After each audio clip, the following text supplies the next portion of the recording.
Ever catch yourself wondering, what if the most intimate, soul-bearing words Jesus ever spoke to Mary Magdalene had been tucked away for ages in texts almost nobody knew about? Picture this. Everything you thought you knew about those two pivotal figures in Christianity was just the tip of an iceberg, a much deeper, game-changing truth beneath the surface. Right now, folks from Brooklyn to Bakersfield are waking up to the fact that the Ethiopian Bible, one of the oldest and most comprehensive biblical canons on the planet, holds on to dialogues and teachings that somehow never landed in our Western versions of the faith. That gut punch you feel when you realize you've been fed a half-baked version of history? Yeah, that's a tough one to describe. It's like binging an epic series, only to find out they cut out all the crucial scenes. The ones that actually explained why the characters did what they did, what the whole darn story was even about. The Ethiopian Bible ain't just some dusty old alternative scripture.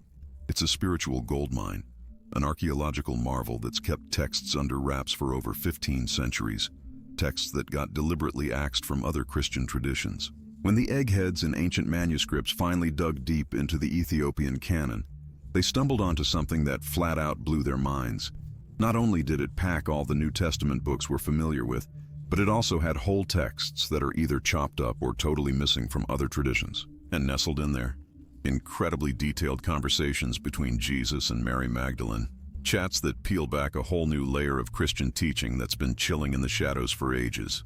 The historical intel points to Mary Magdalene being way more than just another face in the crowd of disciples. She was a central player, a key cog in passing down Jesus's most profound lessons. These Ethiopian texts hold on to exchanges where Jesus speaks to her with an intimacy, a level of revelation you just don't find in the regular Western Gospels. We're not talking modern theories or some sappy romantic spin here. These are words preserved in manuscripts that have stared down the clock for centuries in isolated monasteries way out in the Ethiopian highlands. So, you ready to square up with the notion that everything you figured about early Christianity was just a partial picture? It's kinda like finding out you've only read half of your favorite novel, completely unaware there were bonus chapters out there that flipped the whole plot on its head. These Ethiopian texts don't trash the core Christian teachings. They just beef them up in ways that might shock you, maybe even rattle folks who've only ever known the watered-down versions of Scripture. The Ethiopian Christian tradition has pulled off an amazing historical, unbroken streak. While other parts of the Christian world were dealing with councils, shakeups, splits, and mergers that messed with the biblical canon, the Ethiopian church held onto its texts with a loyalty that's damn near miraculous. In monasteries carved into unreachable cliffs and communities that pretty much stayed off the grid, these manuscripts were copied over and over by monks who saw their preservation as a holy gig. Try to wrap your head around the buzz those first Western researchers must have felt in the 20th century when they finally got full access to these texts. It was like unearthing some long-lost library from ancient times, packed with documents that filled in historical and spiritual blanks that had been bugging folks for generations. And among all that treasure, those dialogues between Jesus and Mary Magdalene just pop by, revealing sides of Jesus's personality and teaching style we practically had no clue about. In these pages, we find a Jesus who's dishing out secrets to Mary Magdalene. He didn't just throw out there to every other disciple. Not because he was playing favorites or leaving anyone out, but because each disciple had their own specific gig in holding on to and spreading different pieces of his message. Mary Magdalene comes across as the keeper of some seriously deep teachings about what divinity truly is, the ins and outs of divine love, and how spiritual transformation really works. Her questions to Jesus in these conversations, they show off a theological smarts that's off the charts. Ever get that nagging feeling that the stories you've heard about big historical figures just aren't the whole picture? That's exactly the vibe folks get when they dive into studying the Ethiopian Bible. It's not that the versions we've got are bogus. It's just that they're only one thread in a much richer, more intricate tapestry. These Ethiopian texts let us eyeball sides of Jesus and Mary Magdalene that fill out and beef up our understanding, like you'd only ever seen a sculpture from one angle, and now you finally get to walk all the way around it and soak in its full glory.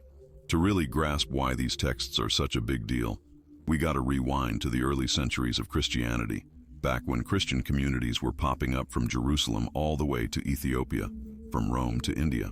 Back then, there wasn't one standardized biblical canon like we have now.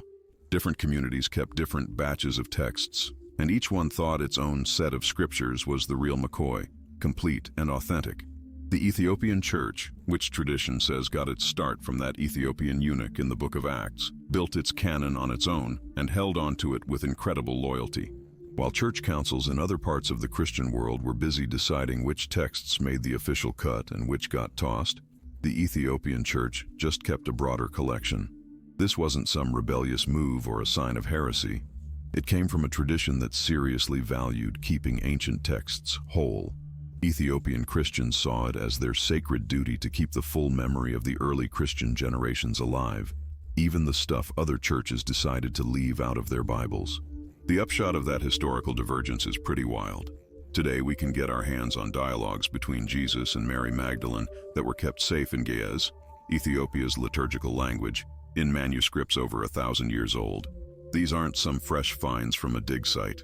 These are scriptures that African Christian communities have been reading, studying, and honoring for over 15 centuries. Their authenticity isn't hanging on modern academic guesswork, but on a tradition of hand-me-down knowledge that stretches straight back to Christianity's earliest days. If this kind of deep dive into history's hidden truths gets your motor running, make sure you smash that subscribe button and ring the notification bell. Every week we're dropping fresh investigations designed to totally rewire how you see the world. Your support helps us keep digging and sharing these incredible finds that could seriously shift your whole take on history and spirituality. The Ethiopian texts spill the beans.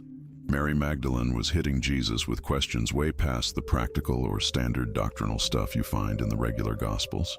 She was zeroed in on the deepest mysteries of human and divine existence. She'd ask about love that blew past human understanding, about the spiritual glow-up processes that happen in the human heart, and where femininity fit into the whole divine salvation plan. Jesus' answers to these questions, safe and sound in the Ethiopian manuscripts, peel back layers of his teaching we practically had no clue about.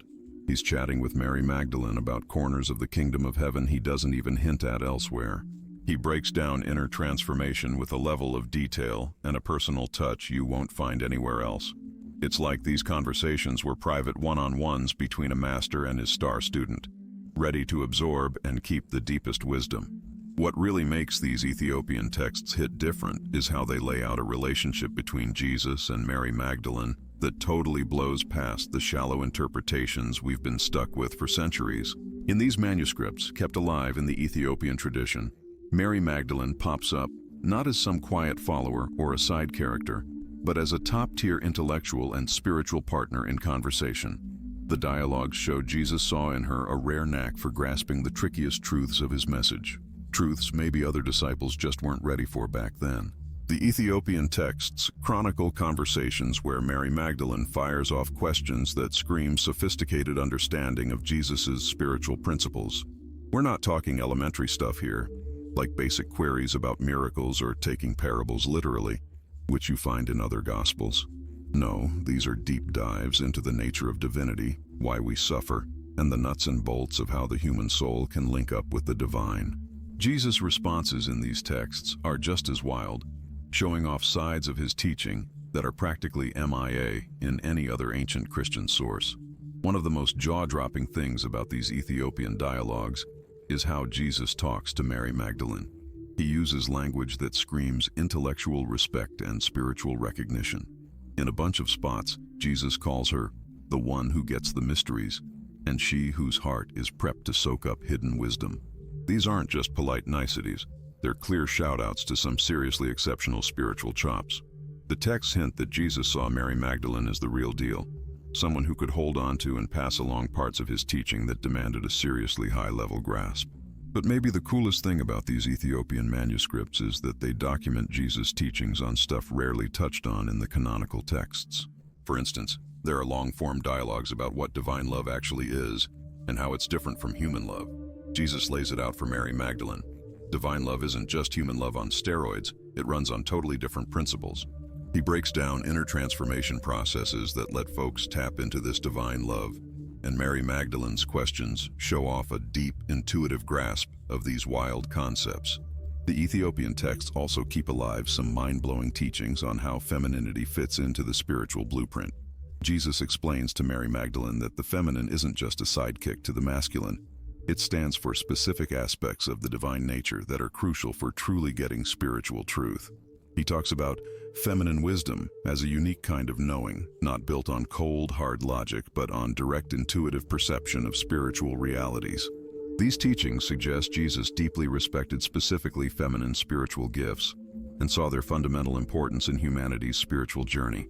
What makes these texts really ring true is how consistent they are internally and how well they jibe with other stuff we know from Jesus' teaching. The spiritual principles he lays out in these conversations with Mary Magdalene totally line up with the teachings in the canonical Gospels, but he fleshes them out with way more depth and specifics. It's like these Ethiopian texts held onto the private chats where Jesus could just let loose with the most complex parts of his message without the constraints of talking to mixed crowds, all with different spiritual readiness levels. The Ethiopian manuscripts also chronicle Mary Magdalene's emotional reactions to these heavy-duty teachings. The texts lay out moments where she hits spiritual highs, gets mystical visions, and undergoes deep inner changes, all directly from her talks with Jesus. These aren't some fuzzy abstract descriptions. They dish out specific details about spiritual transformation processes that could be super helpful for anyone genuinely looking to grow their spirit. One standout feature of these texts is that Mary Magdalene doesn't just come across as some passive sponge soaking up lessons. She's an active player in some seriously complex theological debates. She's throwing out intellectual curveballs, pitching alternative interpretations, and laying down arguments that make Jesus really dig into his explanations.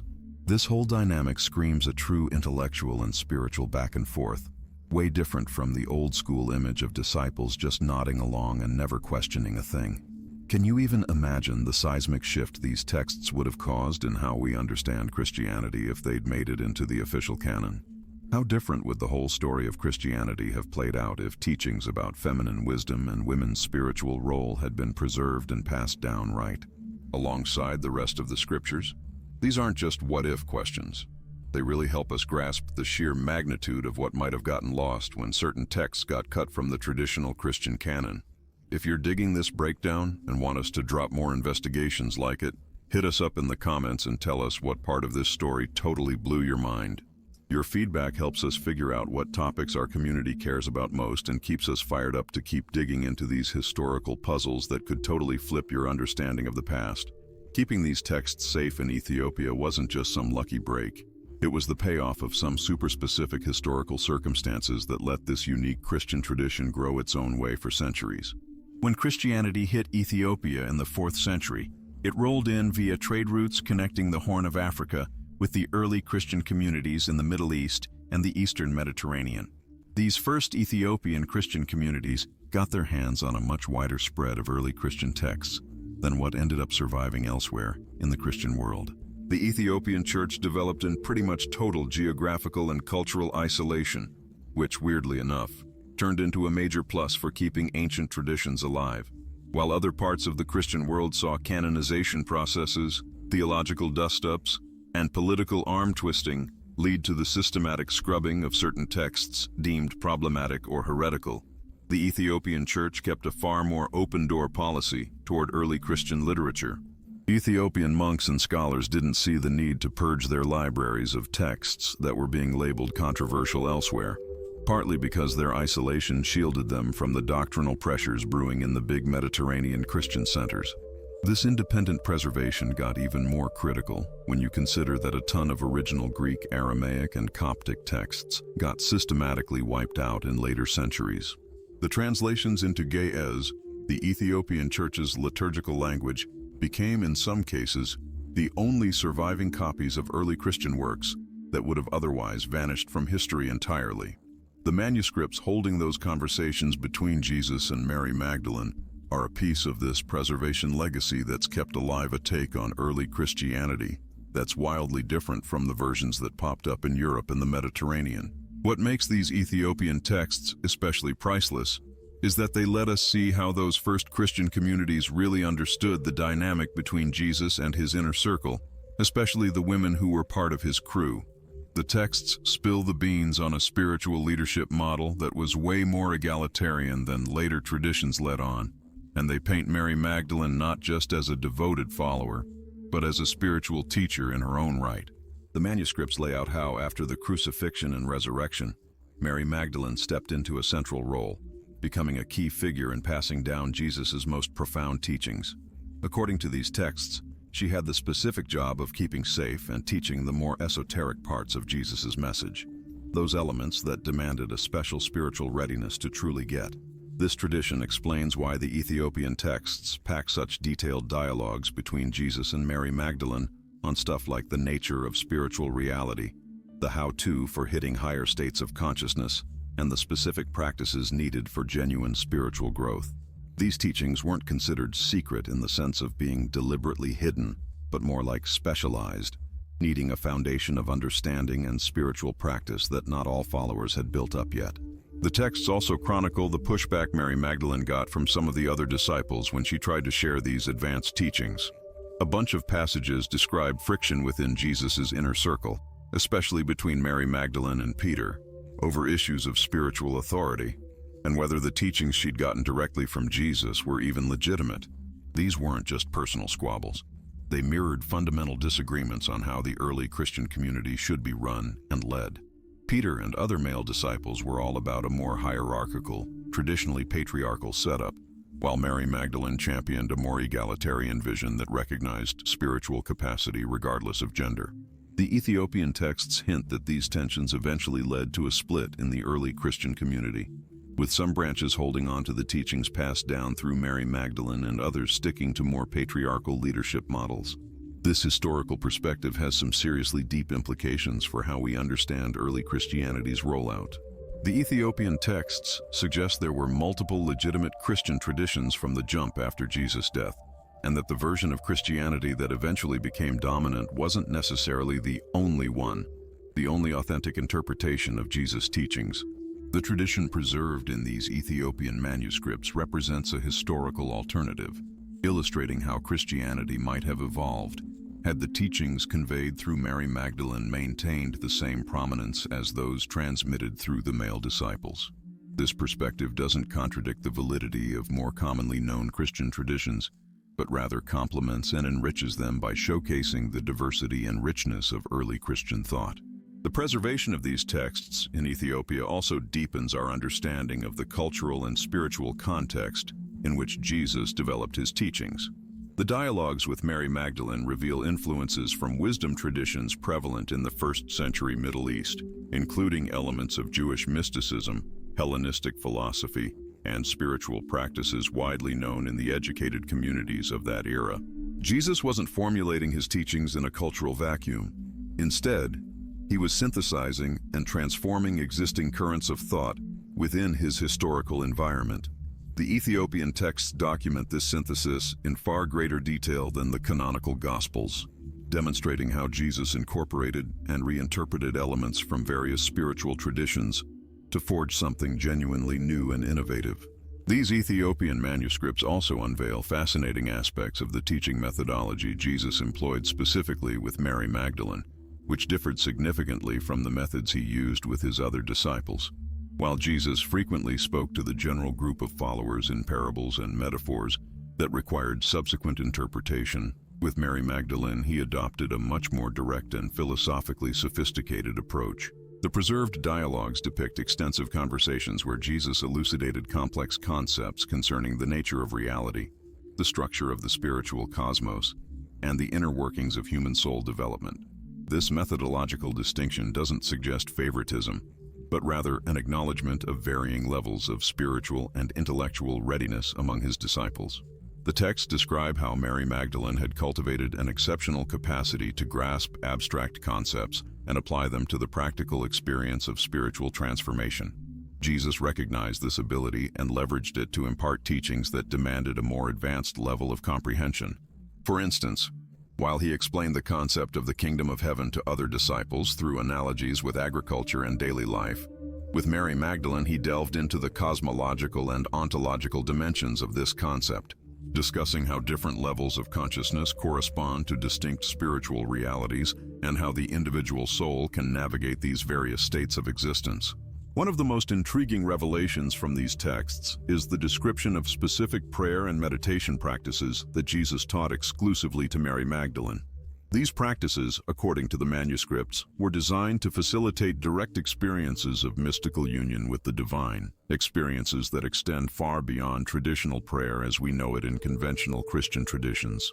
The texts detail breathing techniques, specific bodily postures, and mental concentration methods that Mary Magdalene was instructed to practice to achieve expanded states of consciousness, enabling her to receive direct revelations about the nature of spiritual reality. These mystical practices reveal a dimension of early Christianity, rarely discussed in conventional traditions, but apparently central to Jesus' inner circle of disciples. The manuscript suggests that Jesus not only taught ethical and theological principles, but also transmitted specific spiritual technologies for the development of mystical capacities. Mary Magdalene was considered the most advanced in mastering these practices, and the texts indicate that Jesus was preparing her to serve as a teacher of these advanced techniques within the nascent Christian community. The relationship between Jesus and Mary Magdalene, as presented in these texts, transcends the conventional categories we typically apply to master-disciple dynamics. The dialogues unveil an intellectual and spiritual collaboration where Mary Magdalene not only received teachings, but also contributed insights and perspectives that enriched their mutual understanding of the concepts they were exploring. In several passages, we see Mary Magdalene posing questions that prompted Jesus to deepen or clarify aspects of his teachings he hadn't fully considered, showcasing a dynamic of genuine exchange rather than a simple unidirectional transmission of knowledge. This collaboration also extended to the development of interpretations of Hebrew scriptures and prophetic tradition that were innovative for their time. The texts show Jesus and Mary Magdalene working together to reinterpret passages from sacred Jewish texts, developing fresh understandings of the messianic nature and the purpose of divine intervention in human history. These reinterpretations didn't reject Jewish tradition but expanded and deepened it, demonstrating how ancient prophecies were fulfilled in ways that transcended conventional expectations of political restoration and the establishment of an earthly kingdom. The Ethiopian manuscripts further preserve detailed descriptions of shared visions that Jesus and Mary Magdalene experienced together during intense sessions of prayer and meditation. These visionary experiences provided them with insights into the future of the Christian movement, including predictions about the persecutions early Christians would face, the doctrinal divisions that would emerge in later centuries, and the eventual institutionalization of the Christian faith that would dramatically transform its original character. The visions also included revelations about the nature of spiritual death and rebirth, offering detailed maps of the states of consciousness the soul experiences during the transition from physical to spiritual existence. One of the most remarkable aspects of these texts is how they present Jesus' crucifixion and resurrection from Mary Magdalene's unique perspective. The manuscripts include detailed accounts of conversations Mary Magdalene had with Jesus, both before and after his physical death. Conversations that offer additional context about the spiritual significance of these central events of Christianity. According to these texts, Jesus had specifically prepared Mary Magdalene to comprehend and interpret his death and resurrection as events that transcended their immediate historical meaning and represented fundamental transformations in the relationship between the human and the divine.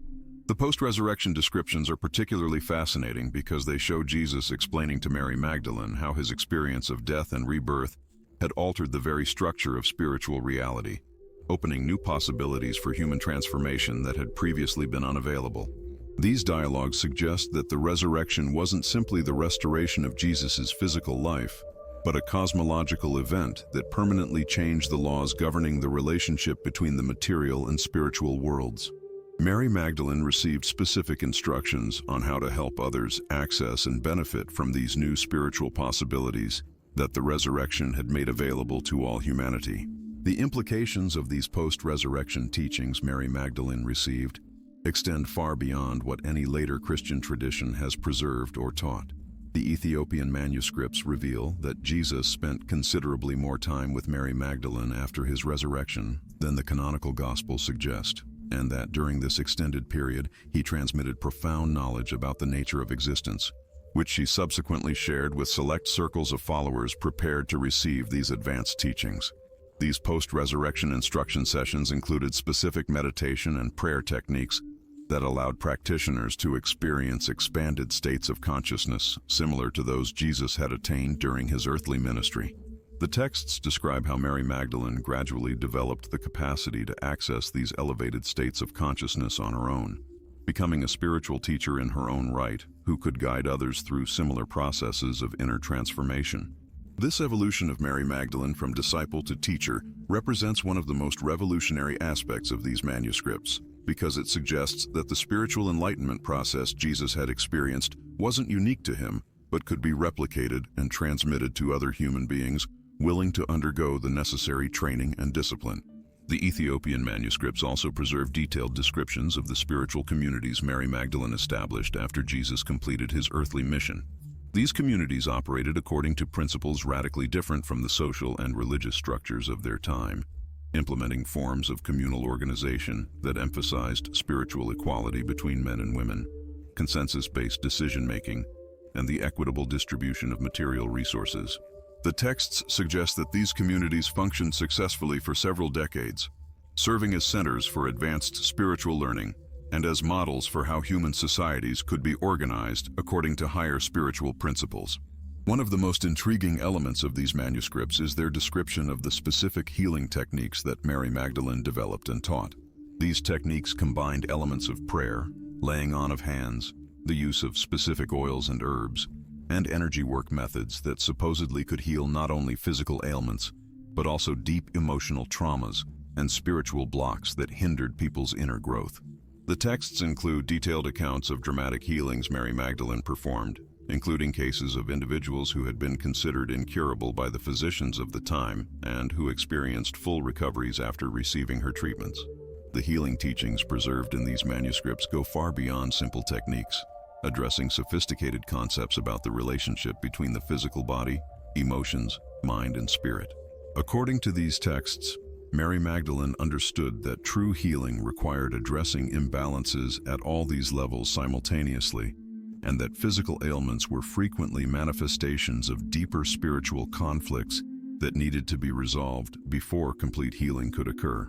This holistic understanding of healing represents an integrated approach notable for its sophistication and its similarity to alternative medicine approaches that have gained popularity in more recent times. The manuscripts also contain extensive teachings on the nature of love and its multiple manifestations, ranging from romantic love between individuals to more universal forms of compassionate love that transcend personal relationships.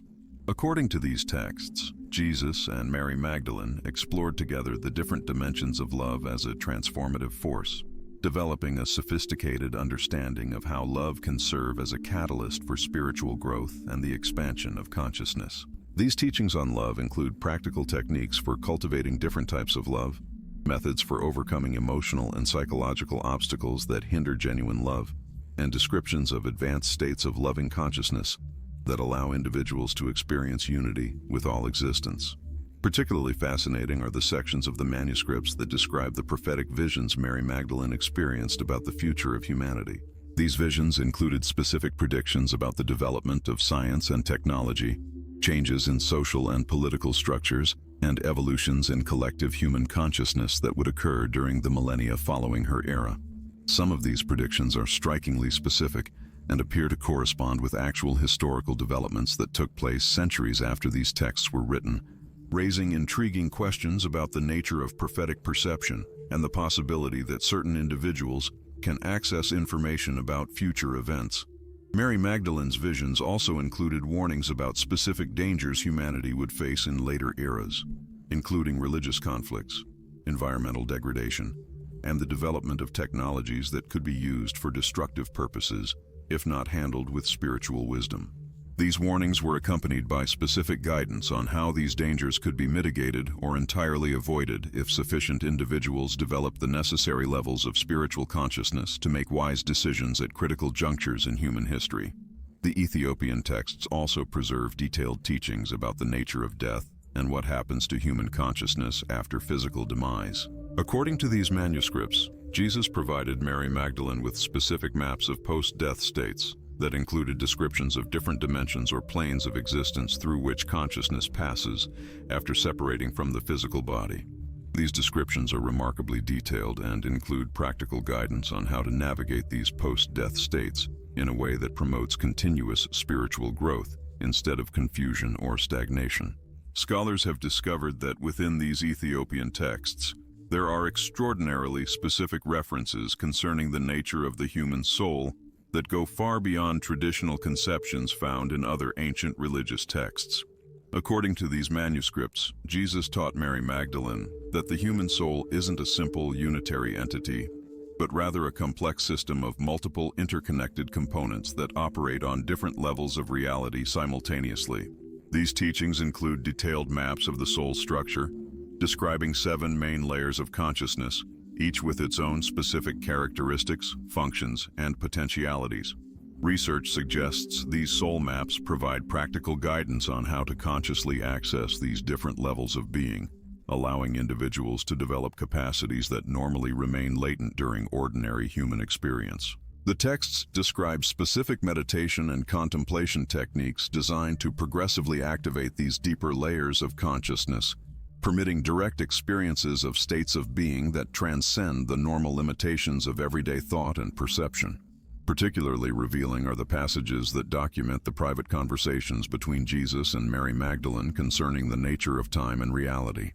Experts have found that these dialogues contain concepts about the physics of consciousness that seem to anticipate modern scientific developments by millennia. According to these manuscripts, Jesus explained to Mary Magdalene that linear time, as we normally experience it, is merely a limited perception created by certain aspects of human consciousness, and that, in reality, multiple temporal dimensions operate simultaneously in each present moment. These teachings include practical methods for expanding temporal perception that allow experiencing past and future events as aspects of the present moment, providing direct access to wisdom and information normally hidden in ordinary experience. The texts suggest that Mary Magdalene developed an extraordinary mastery in these temporal perception techniques, which would explain the remarkable precision of her prophetic visions concerning future events. Evidence indicates that the Ethiopian manuscripts also contain revolutionary teachings about the nature of healing that combine spiritual principles with sophisticated understandings of the functioning of the human body and mind. According to these texts, Jesus and Mary Magdalene together developed healing methods that work directly with the energy fields surrounding and penetrating the physical body, utilizing specific breathing, visualization, and energetic manipulation techniques to restore balance and promote natural healing. These healing practices included detailed protocols for treating different types of diseases and imbalances, from physical conditions to emotional and spiritual disturbances. The manuscripts preserve specific descriptions of healing cases documented by witnesses, including details about the methods used and the results obtained. Particularly notable are the sections describing how these healing techniques could be employed not only to address individual problems but also to heal collective traumas and imbalances affecting entire communities. Studies reveal that a significant portion of the texts is dedicated to explaining the true nature of what we call miracles and why certain individuals seem capable of manifesting phenomena that defy the apparent laws of physical reality. According to these manuscripts, Jesus taught Mary Magdalene that what we perceive as miracles are actually demonstrations of natural principles that operate on more subtle levels of reality, and that anyone can learn to access these capacities through appropriate spiritual development. The texts provide detailed instructions on how to develop these capacities, including specific exercises for expanding consciousness, techniques for aligning personal will with broader universal principles, and methods for purifying aspects of the personality that interfere with the natural expression of these spiritual powers. The descriptions include specific warnings about the dangers of using these capacities inappropriately, and guidance on how to maintain humility and service as primary motivations when these powers manifest. Researchers have discovered that the manuscripts contain extraordinarily detailed teachings about the nature of telepathic communication and other phenomena of perception. These texts delve into extrasensory perception, suggesting that Jesus and Mary Magdalene developed specific methods for direct, mind-to-mind communication, bypassing the need for spoken words or physical gestures. These techniques reportedly included exercises to synchronize brainwave patterns, methods for clearing mental communication channels of interference and distraction, and practices to expand sensitivity to the subtle emanations of thought and emotion constantly radiating from other human beings. The texts imply that Mary Magdalene honed a unique mastery in these forms of subtle communication, enabling her not only to telepathically connect with Jesus when physically separated, but also to receive messages from spiritual masters on other planes of existence. The manuscripts even include transcripts of some of these telepathic communications, offering unique insights into the more esoteric dimensions of the spiritual teachings shared between these two extraordinary beings.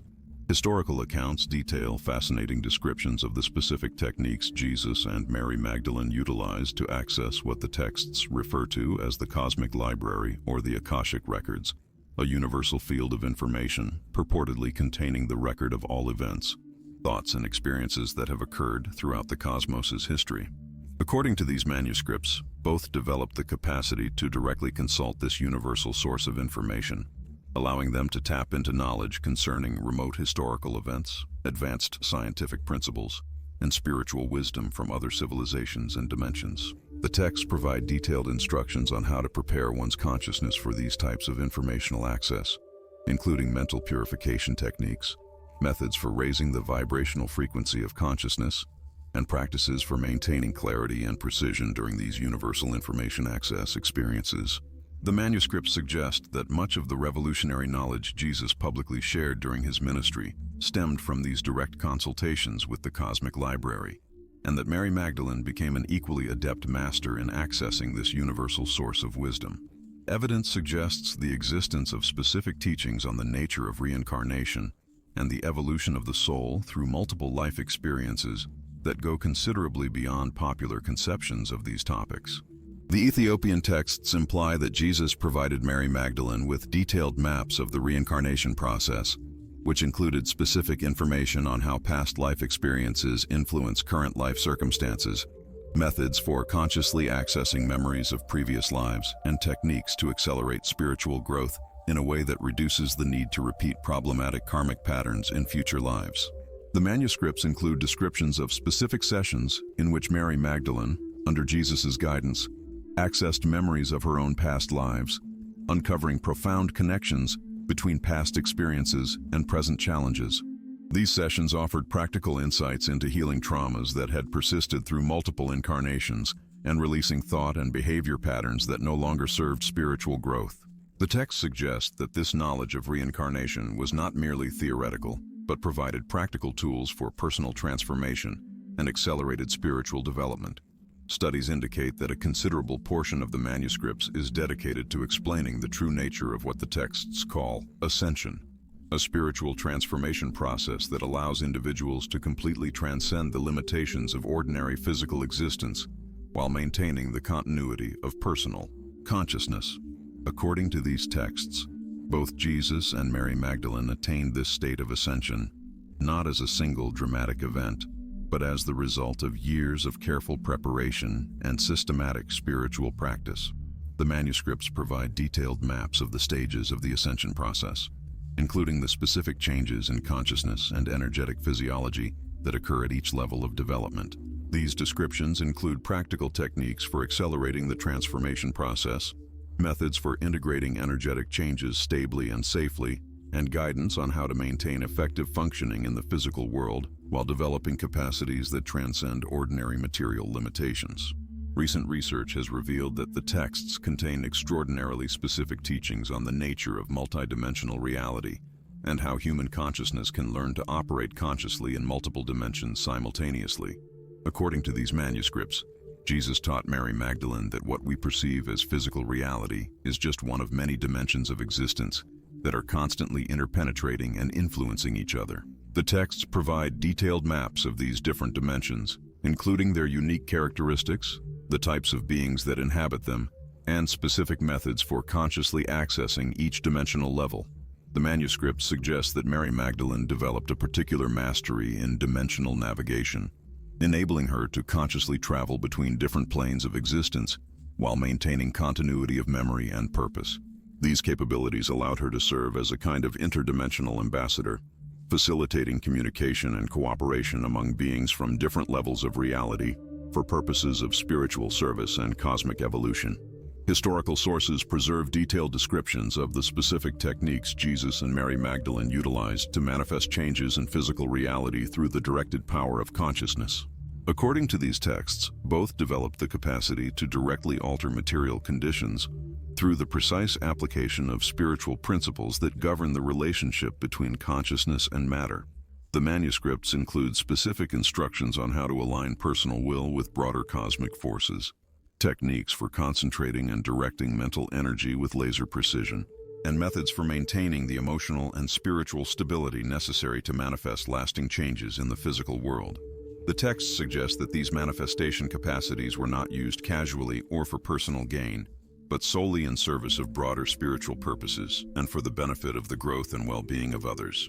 The manuscripts include specific examples of manifestations documented by witnesses, providing details on the methods used and the conditions under which these phenomena were produced. Experts have discovered that the Ethiopian manuscripts contain revolutionary teachings on the nature of group consciousness and how individuals can consciously contribute to the spiritual evolution of humanity as a whole. According to these texts, Jesus and Mary Magdalene developed specific techniques to connect with what the manuscripts call the human group mind, a collective field of consciousness that connects all human beings at a subtle yet profound level. The texts explain how the thoughts, emotions, and spiritual states of developed individuals can positively influence this collective field, raising the general level of consciousness available to all humanity. The manuscripts provide detailed instructions on how to consciously participate in this service to collective evolution, including group meditation techniques, methods for transmitting healing energies remotely, and practices for anchoring higher spiritual frequencies into the planetary consciousness field. The texts suggest that this type of spiritual service was a primary priority for both masters, and that much of their work together was oriented towards the elevation of collective human consciousness. Academic consensus holds that these manuscripts preserve unique teachings on the nature of spiritual service that go considerably beyond conventional concepts of helping others or performing good deeds. According to these texts, Jesus taught Mary Magdalene that true spiritual service involves the development of specific capacities to directly perceive the deepest spiritual needs of other beings and respond to those needs in ways that promote authentic spiritual growth and liberation. The manuscripts include detailed descriptions of different types of spiritual service, from relatively simple forms of energetic assistance to more complex interventions that require years of preparation and spiritual development. The texts provide specific guidance on how to discern what type of service is appropriate in different situations, how to avoid interfering with the free will of others, and how to maintain humility and personal surrender while exercising advanced spiritual capacities in service of others.